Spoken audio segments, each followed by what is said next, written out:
In the heart of Eldoria, a peaceful morning begins as Mama carefully folds a cloth over a basket filled with warm bread and hands it to her son Toby, a cheerful 10-year-old boy.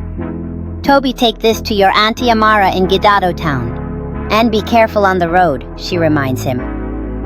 "I will, Mama," Toby replies, slinging the basket over his shoulder and stepping out of the hut whistling happily as he embarks on his journey.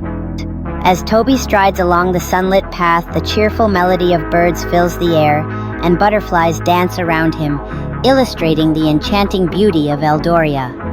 His heart races with excitement as he spots Gidado town in the distance, vibrant houses and a bustling market beckoning him closer.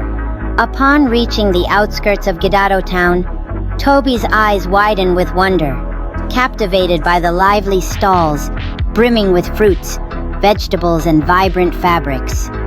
The happy chatter of townsfolk fills his ears. Toby walks along a dust-covered road, flanked by hills, the gentle rustling of trees surrounding him, when suddenly two rugged men burst from behind a bush demanding his basket. They push him to the ground and snatch his basket full of bread before fleeing down the path, leaving Toby groaning in pain, dirt staining his skin, feeling the weight of loss and vulnerability. As he lies there, the shock begins to fade, replaced by a deep sense of despair, knowing that he has lost not just his belongings, but a piece of his hope. Gathering himself, Toby realizes he couldn't stand on his own and that he needs someone to help him up. He prayed in his heart that God should bring someone his way. As Toby prays after the thieves are gone for a helper, footsteps started approaching him. Just as the sound grows louder, Toby's heart races with uncertainty, feeling an unexpected surge of hope mixed with fear as he wonders who may come to his aid. A respected priest approaches, his long robes billowing as he strides purposefully down the road, intent on reaching his destination without delay. His eyes avoid any contact with the figure of Toby, who sits alone as he mutters to himself about not being late for prayers, oblivious to the need for compassion. Shortly after, a wealthy merchant trotting by on horseback glances down only briefly at Toby before dismissively choosing to ignore him, muttering that someone else will handle it. Toby sits on the edge of the forgotten road, a mix of despair and lingering hope etched across his face as he watches the respected priest pass him by, failing to offer even a glance or a helping hand. With tears streaming down his cheek, Toby feels the weight of abandonment as he grapples with the harsh reality of his situation. Each droplet, a reflection of his broken spirit.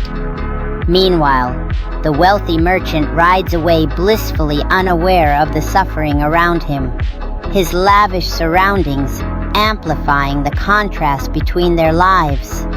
Ayo, an older farmer with kind eyes, spots Toby on the path and rushes over, his heart filled with concern for the child who had been robbed. As Ayo lifts Toby onto the donkey, he reassures him that everything will be all right, his own warmth enveloping the child like a comforting blanket. With every step closer to Auntie Amara's cottage, Toby feels a flicker of hope, imagining the warmth and safety that awaits him inside. As they approach, Auntie Amara's loving gaze meets Toby's radiating warmth and reassurance, promising him that he is finally safe and cared for. Ayo stands confidently, his smile bringing a sense of warmth as Toby gazes up at him with trust. Auntie Amara kneels beside Toby, gently brushing his hair away, while her expression shifts to one of relief, frequently looking back at Ayo with gratitude. Ayo helps Toby down as Auntie Amara runs out alarmed, asking what happened. Ayo explains that some thieves got him, and he found Toby on the road, then takes out a few coins for medicine, promising to return in a few days.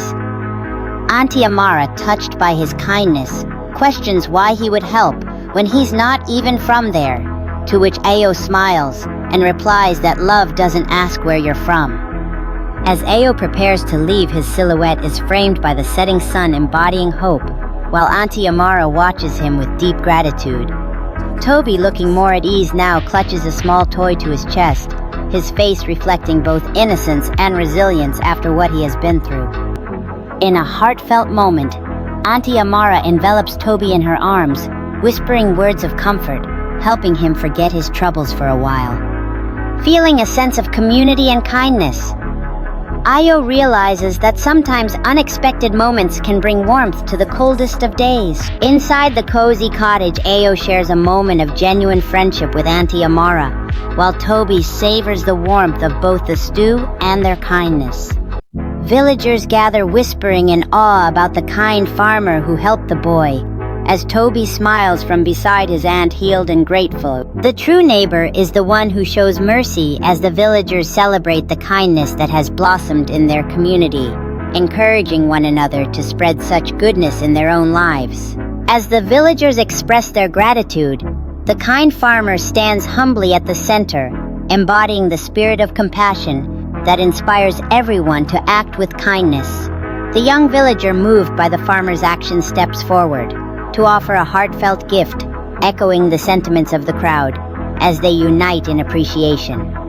Toby, now surrounded by friends, embraces the spirit of community, while the farmer watches with pride, knowing he has sparked a movement of kindness among the villagers.